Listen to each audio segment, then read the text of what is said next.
చావంటే భయపడ్డానికి అల్లా టప్ప గల్లీలో తిరిగే గూండా నా కొడుకుని అనుకున్నారా? నాయక్, మురళీ నాయక్. నా చావు నన్ను తీసుకెళ్లాలంటే నాతో పాటు చచ్చే ఇంకో 10 మంది దానికి తోడు కావాలి. ఈ డైలాగ్ ముడావత్ మురళీ నాయక్ గారికి సరిగ్గా సూట్ అవుతుంది. ఇతని గురించి పూర్తిగా తెలుసుకుని చిరకాలం గుర్తుంచుకోవడం ప్రతి భారతీయుడి బాధ్యత.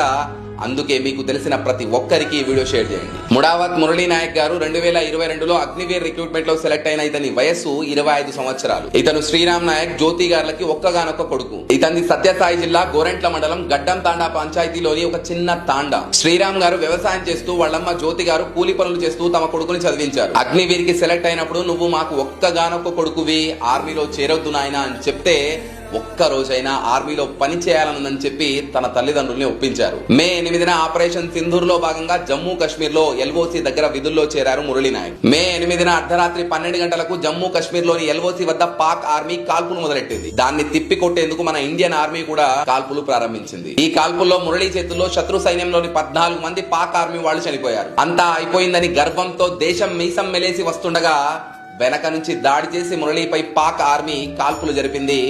ఆ కాల్పుల్లో మురళీ నాయక్ అమరుడయ్యారు. తన కొన ఊపిరి ఉన్నంత వరకు తన దేశాన్ని కాపాడుకోవాలి, తన దేశం వైపు కన్నెత్తి చూసిన ఎవరినైనా పాతి పెట్టాలి అన్న సంకల్పంతో పోరాడిన మురళీ నాయక్ గారిని ఈ దేశం ఎప్పటికీ మర్చిపోదు. జోహార్ మురళీ నాయక్ గారు, జోహార్.